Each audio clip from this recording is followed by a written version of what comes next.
cerradas y sus micrófonos cerrados durante toda la sesión.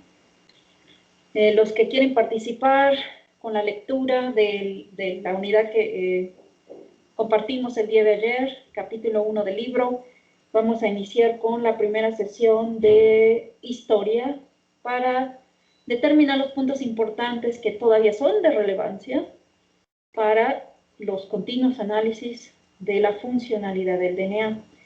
Entonces, aquellos que quieran participar, ¿verdad? Vamos a ir haciendo puntos y discusiones en la primera sección del capítulo, ¿verdad? Primera sección del capítulo. Entonces, por favor, anótese en el chat. Entonces, nuestro objetivo, aquí tenemos nuestra primera sección de ese libro. Vamos a ver qué es importante, ¿verdad? Qué fue importante o relevante para los primeros años, empezando desde el 69 al 43, que nos mencionan en este libro.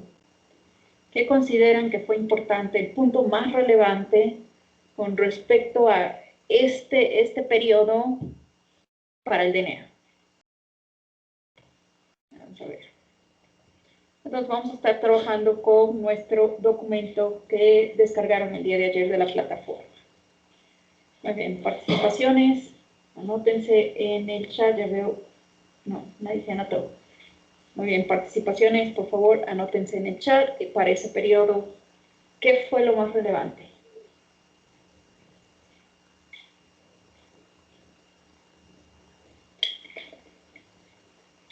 Muy bien, clase.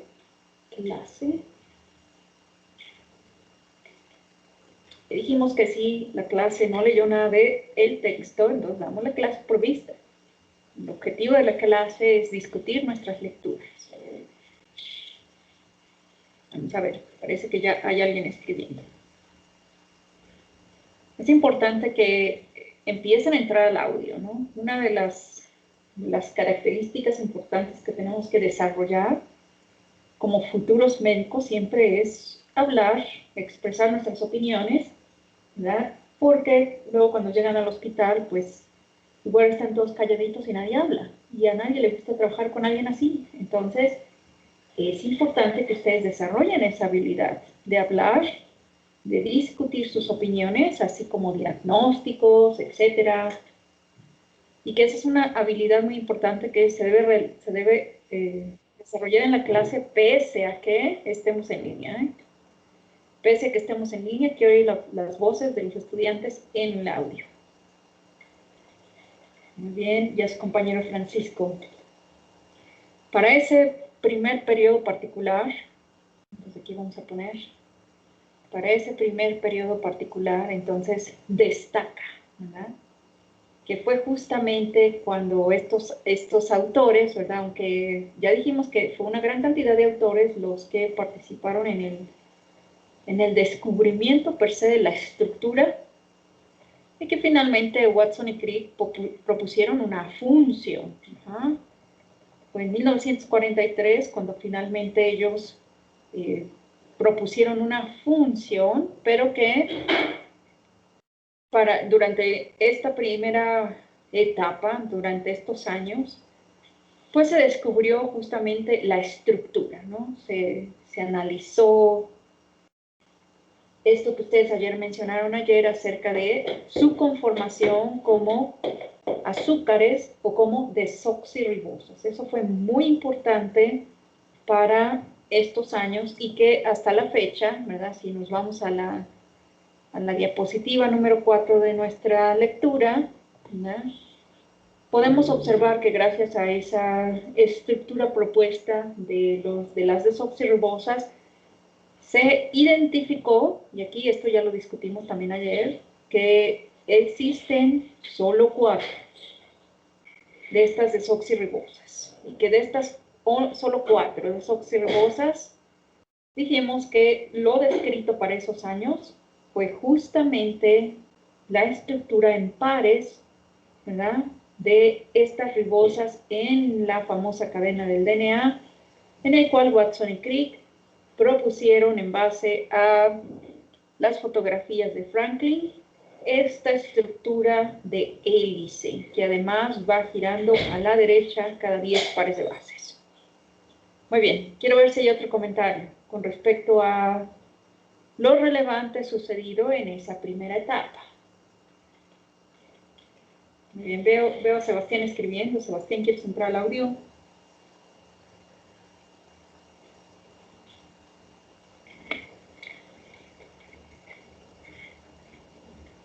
Muy bien, veo a Bueno, Sebastián. quería hacer un comentario acerca del, bueno, yo creo que, bueno, es que no sé si ya vamos a ver directamente lo que sería el dogma de la biología, o vamos a ver primero continuar con lo del DNA, Ah, doctora. muy bien, ¿por qué es importante discutir estos periodos, no? Porque estos periodos nos van a hacer discutir el dogma.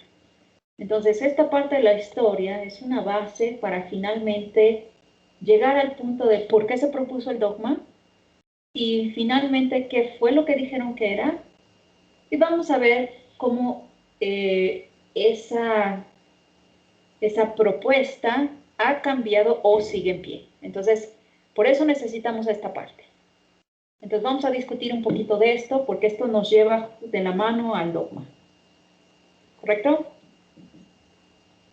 Muy bien, vamos a ver entonces si alguien más tiene algún comentario, ¿verdad?, sobre la parte de... Muy bien, tenemos uno más. Muy bien. Muy bien, entonces aquí pone la identificación de la naturaleza transformante. Y entonces voy a hacerle una pregunta a Francisco, al audio, ¿verdad? ¿Qué quisieron decir o a qué se refieren con naturaleza transformante? ¿Qué transforma?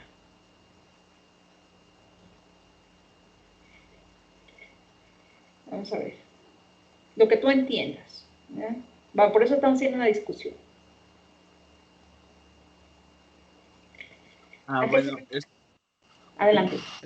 había visto algo de relativo a lo que es ¿cómo se llama? El componente que existía en, ¿cómo se llama? En la información en la transferencia de la información entre bacterias del género Streptococcus, recuerdo. Y eso lo habían denominado como un componente del principio transformante. Era Correcto. de... Ajá, continúa. No, ya, perdón. Muy bien, entonces su compañero nos habla. Entonces aquí los voy a poner. Miren, por ejemplo, cuando tenemos un texto como este, yo lo que voy haciendo es que marco notas relevantes, ¿no? O sea, y esto es lo que quiero que ustedes vayan haciendo con sus documentos. Entonces, todos los documentos que yo les entregué van a ser algo como esto que yo hice aquí. Y entonces, vamos a ver, su compañero nos habla entonces de que en los siguientes años, ajá, y aquí se saltó hasta el 44, que es la evidencia de transformación. Pero antes de regresarme al comentario de su compañero Francisco, que yo le dije qué se entiende por transformante, nos queda un comentario relevante en este párrafo. Entonces, cuando vamos leyendo, muy bien, ahorita voy con el de Carolina, porque Carolina puso 56. Cuando vayan leyendo su documento, hagan este ejercicio. Entonces, tienen el párrafo, lo leen y entonces deciden qué creen de ese párrafo que sea relevante. No todo es relevante, no todo lo que está ahí es relevante. Vean cómo yo del párrafo subrayé una sola oración y esa oración me va a servir para discutir todo lo que hay en el párrafo.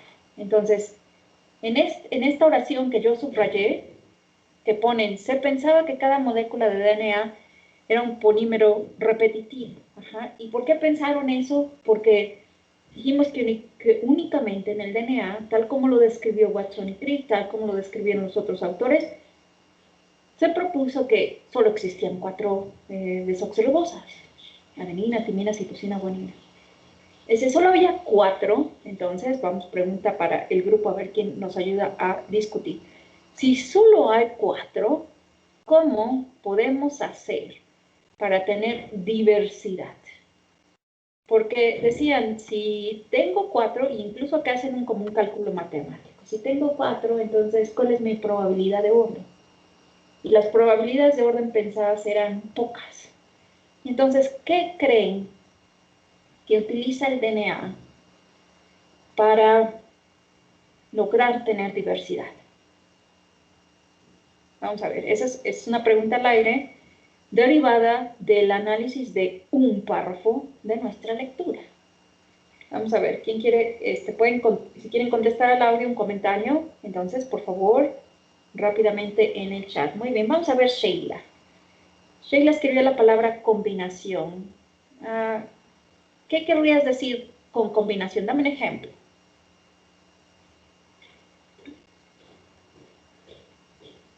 Bueno, ¿me escuchan? Adelante, Sheila. Bueno, lo que yo había entendido, o bueno, así más o menos lo capté, es que son diferentes combinaciones de los mismos nucleótidos que ya tenemos, se van formando, como comentan, son los codones, que son 3 nucleótidos. Y de ahí nos basamos como para hacer, creo que si mal no recuerdo el número era 61 combinaciones diferentes, y estos nos sirven para crear diferentes secuencias. Muy bien, entonces, aunque eso se descubrió más adelante, ¿no? Pero es muy importante el ejemplo que Sheila nos está dando. Hagan de cuenta, vamos a poner un ejemplo en el que todos nos podamos sentir familiares. Vamos a decir que cada uno en su casa tiene un número finito de prendas de ropa. Y entre ese un número finito de prendas de ropa, lo vamos a limitar para hacerlo más difícil. Vamos a decir solo las blancas, porque les piden de requisito en la escuela vestir de blanco. Entonces alguien puede decir, bueno, yo tengo 4 batas blancas, y tengo 3 pantalones, tengo 2 faldas, tengo varias blusas de colores que medio las puedo mezclar ahí entre el blanco para que se vea que voy de blanco. Entonces, dependiendo del número de días durante el año, ustedes mezclan estos sets particulares de elementos para que no se vea que todos los días fueron vestidos iguales, ¿se dan cuenta? Esa es una gran capacidad que el DNA tiene y que como truco, ya Sheila mencionó, pues está la formación de codones, que después vamos a definir qué son, quién los descubrió, cómo se leen, etc. Entonces, muy bien, Sheila. También su compañero Francisco escribió codones, Ricardo escribió combinaciones como Sheila, diferentes secuencias. Muy bien, que entonces esto sería la secuencia, las diferentes secuencias serían el ejemplo como si cada una de nuestras piezas de ropa fuera un codón y las ordenamos de diferente manera por día. Pese a que son un número finito, podemos hacer diferentes tipos de combinaciones durante el año. Entonces, esto fue algo muy relevante para esos años. Porque una vez que se descubrió que eran solo 4 y que eso finalmente iba a ser copiado a RNA, producido a proteína, y como tenemos tantos tipos de proteína, ¿cómo es posible que el DNA hace esto? Entonces eso fue muy relevante. Muy bien, entonces ahí discutimos que esta parte acerca de la posibilidad del DNA de crear diferentes combinaciones es algo que a la fecha, interesantemente, no está resuelto. ¿Por qué? Porque tenemos secuencias del DNA en donde dijeron, ¿se acuerdan en el año 2000? Donde dijeron, ya conocemos todo el genoma humano. Publicaron en una revista. Y luego, entre esa revista dijeron, existen 30.000 genes para los humanos, y todos, bravo. Existen 30.000 genes en el chimpancé, bravo. Existen 30.000 genes en el ratón, bravo. Existen 15.000 genes en las plantas. Entonces dijeron, pues sí, hay una importante diferencia entre las plantas y los mamíferos. Pero entonces, ¿por qué varios sets de mamíferos tienen el mismo número de genes? Y entonces después se dieron a la tarea de investigar si había genes iguales, si eran diferentes, y se encontraron con sets de secuencias que no sabemos para qué sirven. 26.000 de 30.000, se sabe su función. Entonces esto sigue siendo un punto en donde las posibilidades que tiene el DNA de producir secuencias sigue sin quedar 100% clara, pero se puede entender o se asume, vean, que por qué organismos, ejemplo, el ratón y el humano, que tienen el mismo número de genes, el grado de evolución del humano es mucho mayor al ratón. Y entonces esto lo vamos a entender en otra clase, porque vamos a traer otros trucos, aparte de los codones, que utilizan los genes. Ah, muy bien, ahí ya su compañero Alexis dijo, corte y empalme alternativo. Muy bien, Alexis. Efectivamente, ese es otro de los trucos. Otro de los trucos utilizables para el DNA es quitar y poner secuencias. Y entonces puede quitar segmentos completos de su secuencia de DNA para que sea editada en el mensajero, ¿verdad? El mensajero lo edita y finalmente forme diferentes proteínas. Muy bien, Alexis. Ahora, esto nos lleva de la mano nuevamente a lo que finalmente vamos a discutir como cuál es esta famosa propuesta del dogma. Vean todo lo que ahorita hemos pensado acerca de las características. Ah, muy bien. Su compañero Francisco además dijo, ahora se sabe que además el DNA tiene capacidad de silenciar otros genes. Y entonces esto me va a llevar de la mano con el segundo, ¿verdad? Nos vamos al segundo párrafo, donde su compañero nos habló del principio transformante. Y esto es muy común que ustedes lo discutan en su clase de, pues me parece que en bioquímica y en biología celular. No sé si hacen todavía experimentos con los fagos, ¿verdad? En donde recuerdo alguna vez, ¿verdad? Cuando iba a los laboratorios que nos hacían sembrar bacterias en un petri dish, ¿no? Ahí todos muy felices sembrando nuestra bacteria. Y luego decían, tenemos unas bacterias que son resistentes a las penicilinas. Muy bien. Y vamos a hacer que el otro set de bacterias se vuelvan también resistentes. Y entonces a esto le llamaron el principio transformante. Muy bien, ¿hay alguien que se acuerde haber hecho este tipo de experimentos en laboratorios de la escuela? ¿Se acuerdan haber hecho algún experimento así en la escuela? Por ahí teníamos unos cuantos instructores, no recuerdo si hay alguno pues en esta área, ¿verdad? Creo que ninguno exactamente en esta área, pero vamos a ver si se acuerdan o no se acuerdan. ¿Alguno de ustedes?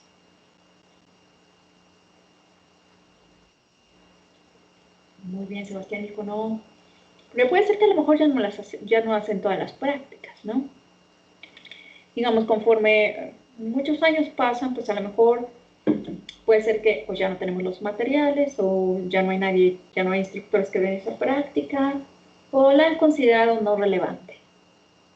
Pero vamos a pensar en esto. Vamos a decir que una bacteria es capaz, vamos a tratar de explicar el principio transformante que su compañero Francisco explicó. Y entonces me voy a ir al pizarrón para explicarlo. Acuérdense, denle Speaker View para que puedan ver mi pizarrón.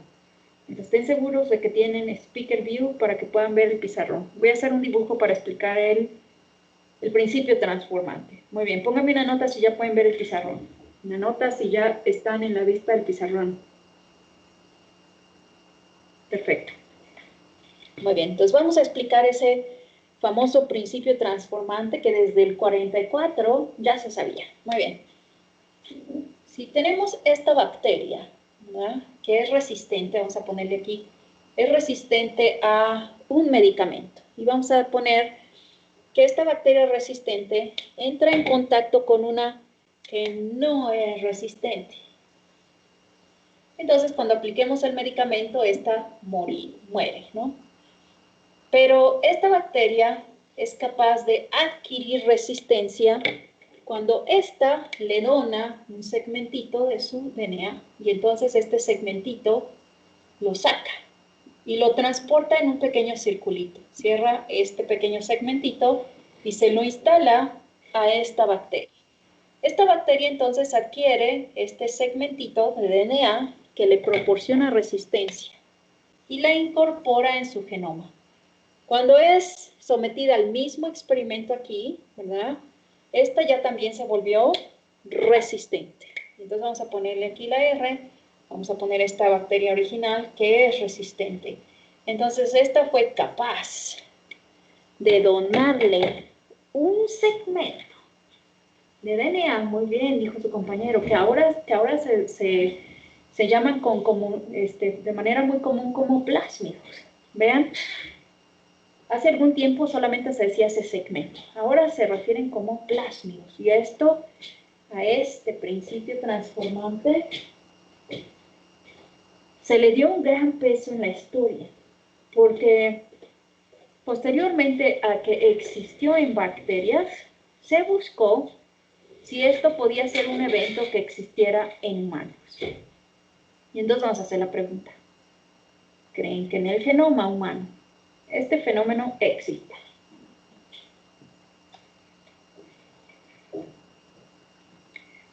Vamos a ver. ¿Existirá o no existirá? Podemos plantear la posibilidad, y si puedo plantear la posibilidad, ¿creen que sean capaces de pensar en un posible ejemplo?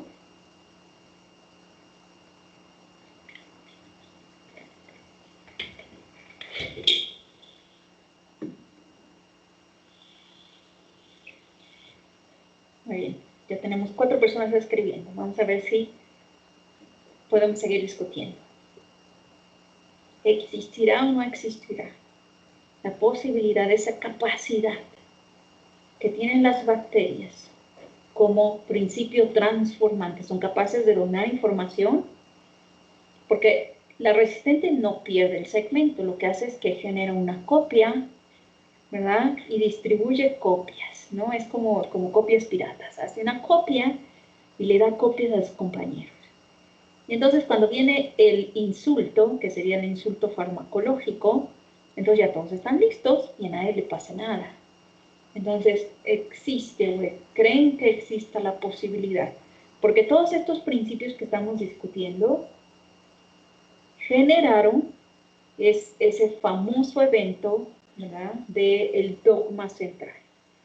Estos principios que estamos describiendo llevaron a los investigadores a hacer ese principio, ese famoso dogma, en donde dijeron esto es lo que es y así es. Muy bien, vamos a ver. Entonces tenemos una posibilidad aquí, dice Efraín, quizás es un mecanismo similar, el silenciamiento de genes o presencia de genes recesivos y dominantes. Muy bien, me parece interesante ese comentario del silenciamiento de genes. Porque entonces puede decir que un DNA, el silenciamiento de genes va más o menos así. Si tengo un DNA, entonces, perdón, voy a escribirlo así. El gen, ¿verdad?, capaz de transmitir información, siempre se representa en esta forma, representando la flecha el punto de inicio de la transcripción de un gen, ¿verdad? Una famosa región en la parte superior, que es la área de control, que vamos a posteriormente a ver si esto tiene nombre, no tiene nombre, cómo se llama, quién trabaja aquí. Y esta sería la parte del gen o codificante. Silenciar genes son segmentos del DNA como esto, copias, que se generan para pegarse en un segmento de este gen.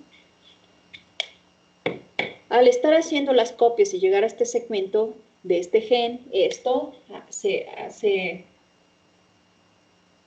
parea fuertemente con este DNA, provocando así un bloqueo de la expresión de este gen. Entonces, este gen, si copia de aquí para acá, es decir, hace una copiecita chiquita, a lo mejor esto no funciona. Este gen, su tamaño normal de lectura debe ser esto para que este sea positivo, y si no, se vuelve negativo. Entonces, eso podría ser un buen postulado acerca de esta propiedad transformante. Bien pensado. Vamos a ver, Sheila pensó, dice, podría ser un tipo de adaptación. Podría, Sheila, sí, podría ser, pero ahí entonces ya estamos pensando dudosamente nuevamente si existe o no existe. Podría ser. Entonces, vamos a tratar de pensar cómo podría ser. Sí, podría ser, pero quiero que vayamos pensando si podemos tratar de discutir cómo. Entonces, claro que es, ¿verdad? No solo podría, es, pero vamos a ver, vamos a tratar de ir integrando algún otro comentario. Vamos a ver, siguiente comentario dice, la integración del DNA y RNA viral. Ah, muy bien, Nori. Resulta que cuando los virus entran a nosotros, ustedes tienen su gen como ese nuevamente, entonces ahí tienen su gen, y lo que los virus hacen, algunos de ellos logran integrarse a alguna secuencia, y entonces aquí lo voy a poner en otro color. Algunos virus logran integrarse a algún sitio del DNA, ¿verdad? Y vamos a poner DNA/RNA viral, ¿no? Algunos logran integrarse, sin embargo, al integrarse, entonces, impiden la expresión de estos genes, se vuelven negativos. Sin embargo, otros virus lo que hacen es que secuestran la función de toda la maquinaria que normalmente está aquí, y entonces se la roban y la utilizan para ellos mismos. Entonces, también podría ser un ejemplo de un principio transformante. Los bacteriófagos, entonces ahí sí ya es limitado a llamarlos bacteriófagos únicamente en bacterias, ¿no? Muy bien, pero es el mismo principio. Muy bien, cepas de adenovirus que integran material genómico. Muy bien, entonces ya vimos que al parecer un mecanismo que se describió en bacterias desde 1944 parece ser que puede, dijo su compañera Sheila, podría ser uno de estos tipos. Porque no todo en genética está escrito. Genética es un área muy, muy cambiante, que constantemente están descubrimientos. Entonces, muy bien, ya discutimos esa premisa del libro. Muy bien, me voy a regresar al libro. Muy bien. Por ahí entonces había visto el de Carolina. Carolina me puso algo de 1956. Vamos a regresarme para que discuta ese punto. Muy bien, ahí está. Dijo, se describió que el ADN es una cadena doble. Muy bien. Correcto, entonces, ya desde antes se había descrito, por eso habíamos visto esta imagen, ¿verdad? Ya se había descrito, aquí ya ponemos nuestra imagen, se había descrito desde el 53, más bien desde antes del 53, pero en el 53 les dieron el premio Nobel. Ajá. Desde este momento, muy bien, por ahí alguien se abrió un micrófono. No se les olvide, traten de mantener cerrado todo el tiempo. Ángel, muy bien, ya listo, ya lo cerró. Ya se había propuesto que era una doble cadena. Lo que se compara a partir de esos años es las diferencias entre la copia del DNA y la estructura del DNA como una cadena y dobles cadenas, ¿no? RNA como una sola cadena y DNA como dos cadenas. Muy bien. Muy bien.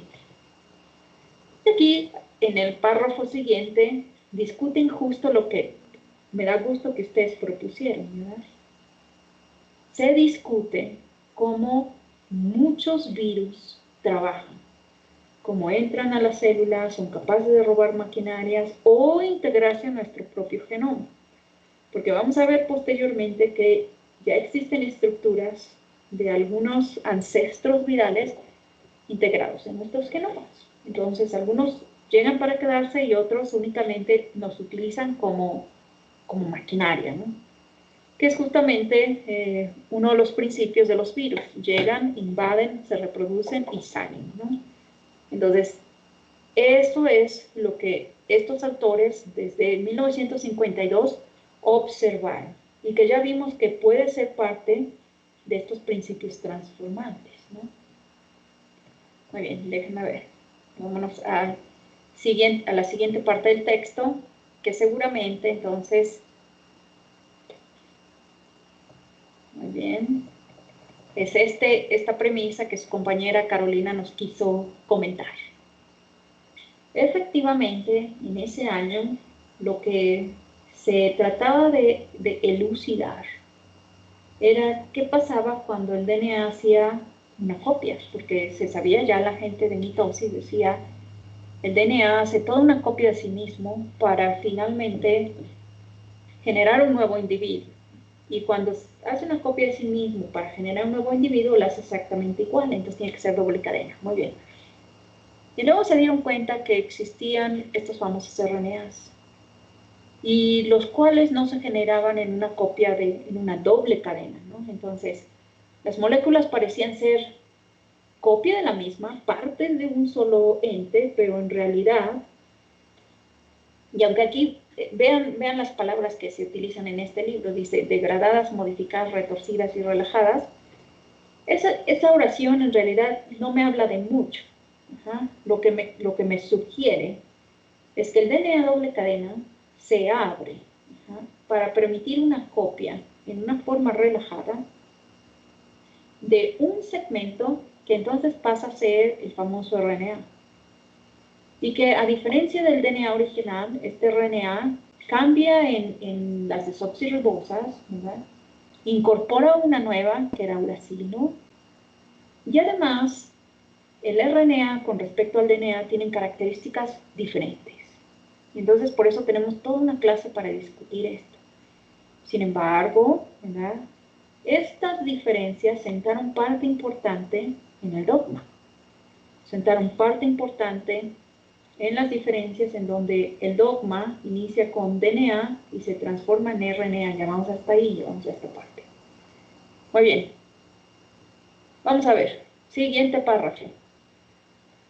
Vamos a ver si alguien nos puede rescatar, ¿verdad? Hasta ahí la historia. La parte de la estructura primaria, pues la discutimos el día de ayer, ¿verdad? El día de ayer yo tengo una imagen similar a esto, justamente en las diapositivas, en donde ya discutimos la función, ustedes, ¿verdad?, en su clase de bioquímica, y tienen todo un set para analizar esto, ¿no? Aquí solamente vamos a recapitular que estas desoxirribosas son 4, ¿verdad?, que forman parte fundamental de los puentes, con características únicas. Cada una de estas, ¿verdad?, de estas ribosas, tienen características bioquímicas únicas que permiten fuerza o no para este DNA. Ahora, una vez conociendo la estructura, ahora sí vamos con el comentario de su compañero, ¿verdad?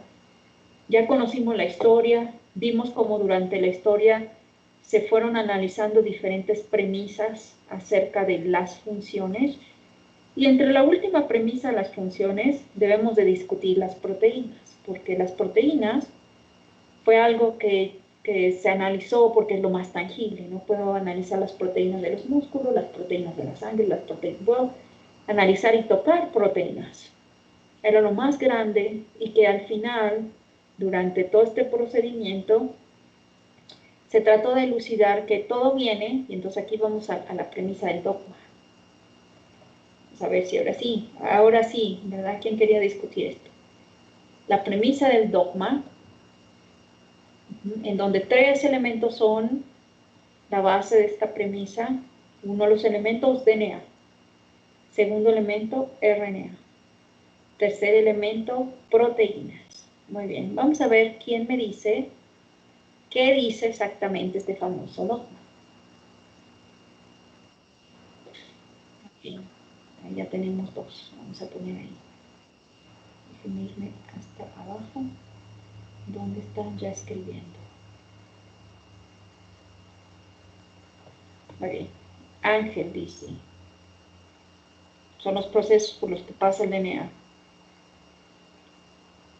para que pueda dar proteínas funcionales pasando por RNA.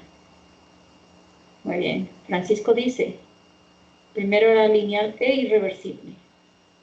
DNA, RNA, proteínas, propuestas en 1958 por Crick. Entonces ya vimos que todos estos puntos que hemos discutido, ¿no?, se conocieron posterior al evento del dogma, aunque ellos ya habían propuesto una dirección, ¿no? Entonces aquí Edwin incluye transcripción, replicación, traducción.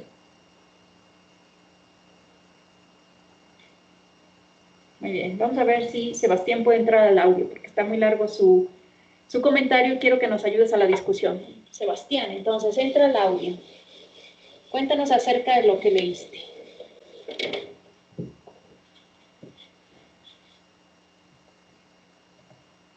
Me voy a regresar al pizarrón para ir anotando las premisas y discutir. Muy bien, Sebastián.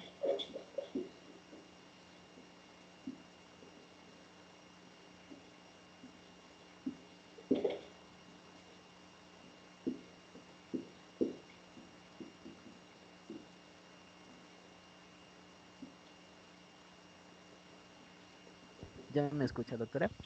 Adelante. Ah, sí, estaba leyendo que se había publicado, bueno, creo que se publicó la autobiografía de Crick, o algo así, realmente no estoy seguro, pero estaba leyendo que en esa publicación, él mismo mencionaba el por qué utilizó la palabra de dogma referente a, pues, a este constructo que utilizó para explicar la replicación del material genético. Y se me hizo muy interesante porque pues yo pensé que iba a ocupar como una explicación mucho más profunda y todo eso, ¿no? Pero al estar leyendo se menciona que realmente utilizó la palabra dogma porque quería algo que fuera más fuerte, así se menciona, más fuerte que una hipótesis. Entonces, dice que solo ocupó la palabra dogma, usándola sin significado. Entonces, ya al ponerla en como pues el título de su invención, él mismo le dio el significado de una hipótesis mucho más fuerte que diera como la impresión de que ya estaba aceptada y todo eso, pero que realmente no tenía alguna comprobación experimental en ese tiempo, sino más que nada era teórica. Entonces, pues se me hizo bastante interesante ese punto, doctora. Muy bien, me parece muy interesante. Porque Sebastián nos comparte la historia de la palabra dogma. Una parte importante de que haya dicho, mi hipótesis es que el DNA hace RNA y el RNA hace proteínas, a decir dogma, porque dogma es una palabra que las religiones utilizan. Y cuando la religión lo utiliza para decir, el dogma es que Dios existe y está ahí. Y no podemos decir, no podemos reclamar, no podemos decir que nos los demuestre, ¿no? Que eso es entonces uno de los puntos importantes por qué se utilizó la palabra. ¿Se dan cuenta? Si hubieran dicho hipótesis, las hipótesis, cuando ustedes hacen un trabajo y dicen mi hipótesis, ¿verdad? Vamos a decir que mi hipótesis de la clase es que un porcentaje importante de la clase aprenderá. Entonces es una hipótesis. Entonces eso es cuestionable. ¿En qué me baso para decir eso? ¿Cómo lo digo? ¿Cómo lo compruebo? ¿Cuáles son mis antecedentes con respecto a otras clases? Pero si digo es un dogma, que solo el 50% de la clase aprobará el curso, entonces dicen, wow, no hay modo de denegar eso. 50 va a pasar, 50 no va a pasar. Entonces ellos, utilizando la palabra dogma, proponen, vean ahí esa forma de las flechas, que el DNA siempre va a ser copias de RNA y que el RNA finalmente va a generar proteínas. Y entonces por ahí alguien me dio el nombre de los procesos. Efectivamente alguien dijo, pues sí, pero el DNA también hace copias de sí mismo, ¿se dan cuenta? Y entonces vamos a ponerle una flechita aquí. El DNA logra hacer copias de sí mismo. Entonces aquí hay un circulito, ¿no? A través de este famoso proceso llamado replicación, el DNA hace más DNA, ¿no? Constantemente hace copias de sí mismo, generando células de acuerdo a la a la definición de mitosis, células exactamente iguales, con sus mismas características. Muy bien. Ahora, vamos a ver. Déjenme ver si rescato algo más de lo que habían escrito aquí. Muy bien. Aquí me pones ahí. El DNA contiene instrucciones para crear las proteínas y necesita RNA. Muy bien, entonces vamos en la misma direccionalidad de las flechas. Ahora dice acá abajo, Miriam, la secuencia de procesos que inicia en duplicación del DNA, posteriormente transcripción. No necesariamente, Miriam, tiene que iniciar en duplicación, porque una célula genera copias de sí misma, sí. Me pegué. Pero no todas las células que generan copias de sí mismas todo el tiempo están haciendo RNAs para generar más proteínas para sobrevivir en su misma funcionalidad celular. Eso querría decir que no siempre inicia por replicación. El DNA constantemente hace copias, sí, ¿verdad? Y la pregunta es, vamos a ver, nadie me puso esto, pero ¿todas las copias de RNA finalmente se convierten en proteínas? Vamos a ver si esto es parte importante de la discusión en biología celular. Ah, muy bien, Alexis dice no. ¿Por qué? ¿Por qué, Alexis? ¿Cómo sabes que no? ¿Qué te contaron de eso? Muy bien, pero la transcripción inversa es otra cosa. Ajá. Vamos a tratar de describir. A ver, Ángel, entra el audio. ¿Qué sabes de transcripción inversa? Descríbemela.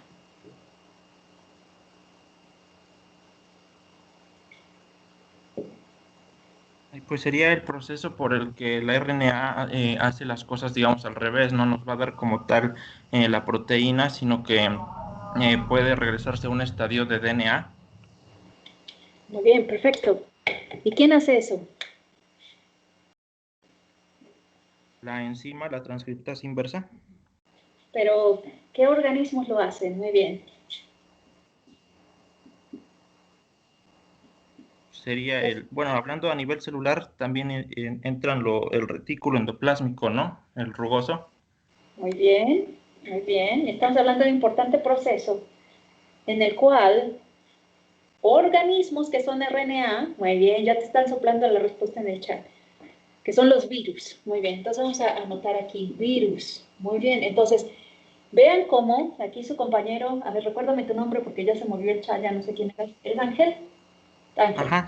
Muy bien, entonces Ángel nos dice que, y durante estas lecturas analizamos que existen otros organismos como los virus, que no son DNA, que son RNA, y que son capaces de revertir esta flecha, ¿se dan cuenta? Es decir, el dogma entonces ahora es cuestionable, porque Watson y Crick dijeron que sin lugar a dudas, por eso se utilizó la palabra dogma, el DNA puede hacer copias de sí mismo, sí, pero que el DNA siempre genera copias o RNAs, y que el RNA siempre hace proteínas. Pero los virus, vean, que están en este punto, generan DNA, y luego del DNA generan copias de RNA. Y luego, una vez que ya tienen más RNA, ahora sí también generan proteínas. Vean cómo hemos aumentado flechitas a esta imagen. Entonces, muy bien, ya vamos discutiendo partes interesantes. Muy bien, ahora por ahí varios nos comentaron acerca de virus, retrovirus. Muy bien, muy bien, muy bien.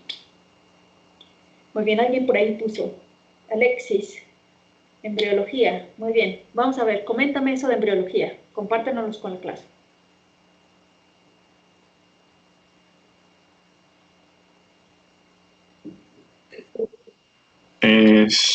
¿Me escucha? Adelante.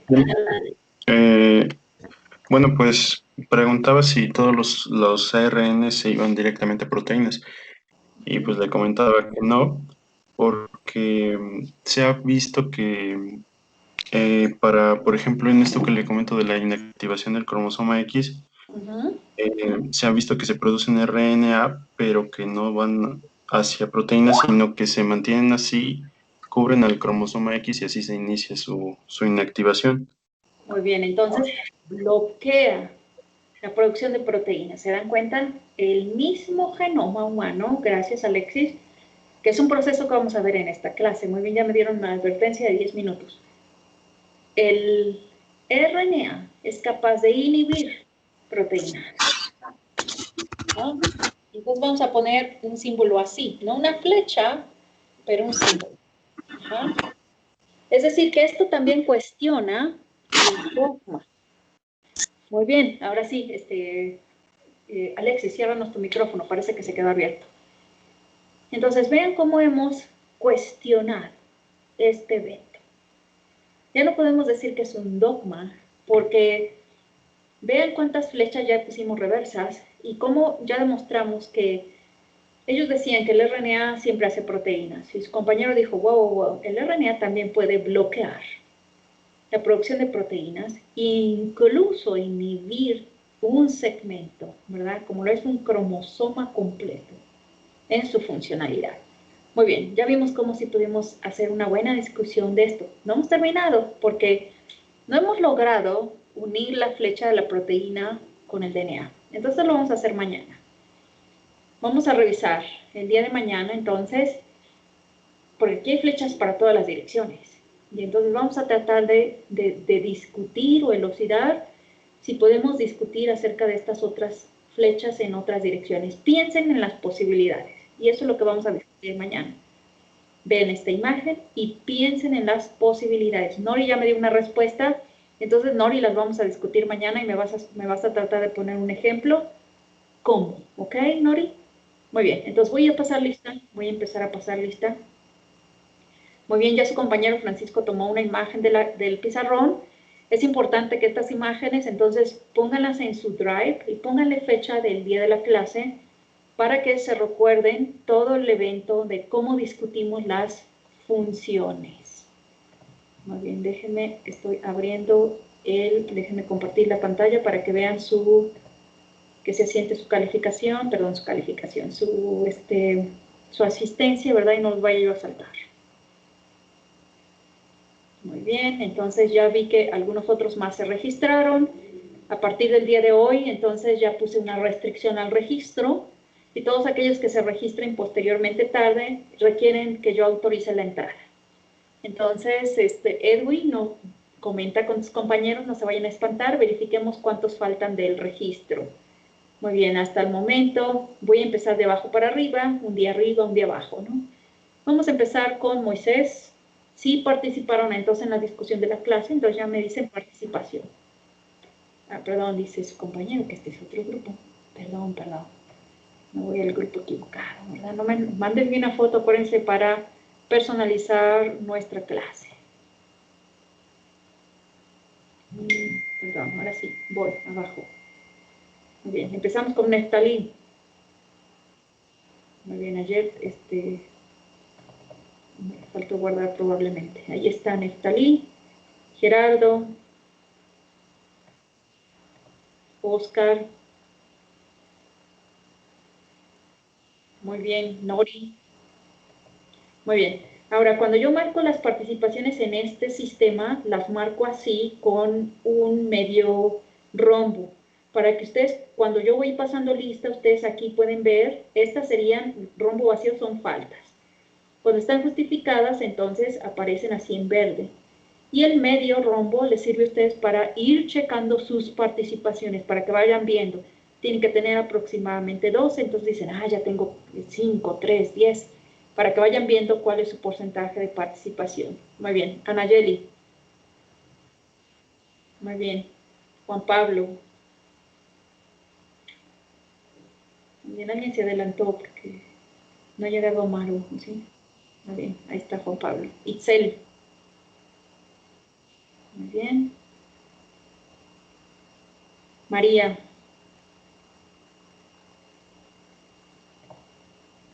Alexis. Muy bien, que Alexis nos ayudó con la participación. Nuevamente lo ponemos como medio. Muy bien, Saray. Muy bien, por ahí también participó. Luis. Gonzalo. Arturo. Muy bien, ya contestó Gonzalo. Muy bien, Arturo ya contestó. Muy bien, Lorena. Sheila, muy bien, que nos ayudó con la discusión. Edwin. Muy bien, Emanuel. Muy bien, Emanuel, quedó tus apellidos incompletos. No se te olvide, entra a los settings para que queden tus dos apellidos. Francisco. Bien, Camila. Abigail.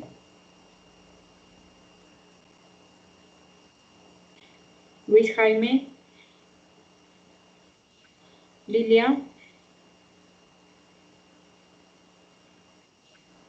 Muy bien.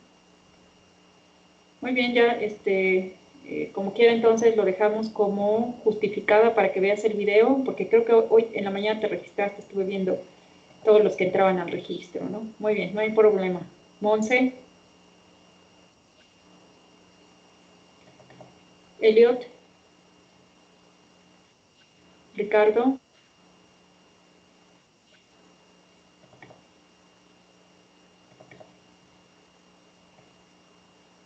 Ingrid.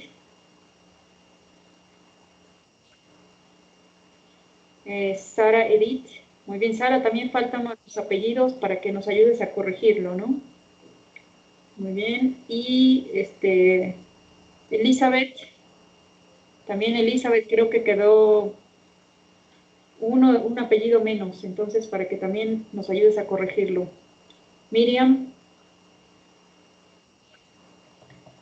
Sebastián. Muy bien, que nos ayudó en el audio, ¿verdad? Perfecto. María. Aramis. Anaí. Ángel. Alan.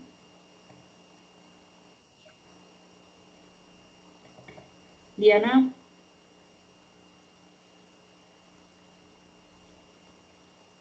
Diana. Daniela. Daniela. Montserrat. Muy bien, ahí está Daniela, no se te olvide. También quedó incompleto tu nombre, falta uno de tus apellidos.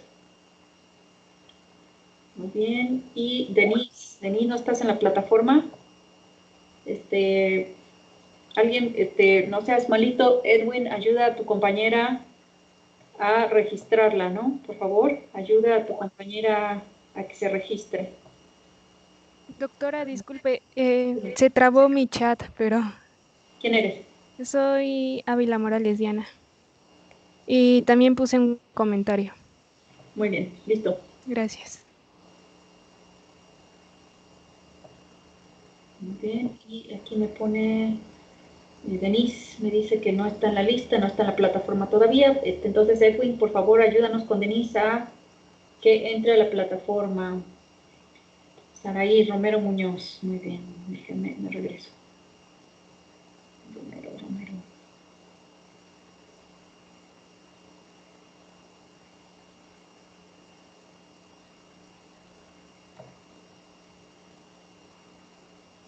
¿Qué me dijiste? Romero Muñoz. Muy bien, Saraí, no te veo en la lista. Está Rodríguez, Romero Peña. Y ya no hay otro Romero. Saraí, ¿ya te registraste o no? Muy bien, Saraí, para que me contesten, porque Saraí no te veo en la lista. No veo Romero Muñoz. Ah, entonces, muy bien, entonces Saraí y Denise no están registradas. ¿Para qué? Edwin, por favor, asesóralas para el registro, dale los códigos. Muy bien, y Miriam. Miriam, faltó la participación. Miriam, ¿cuál es tu apellido?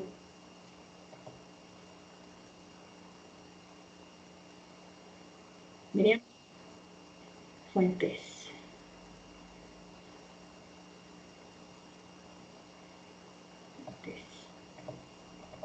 Listo, ahora sí ya están. Entonces, regístrense, por favor, a la brevedad, Daniela y Saraí, para que nos acordemos que estuvieron en la clase, ¿no? Entonces, Edwin, por favor, venme haciendo un registro para que no se me vaya a olvidar que estuvieron en la clase. Muy bien, nos vemos mañana.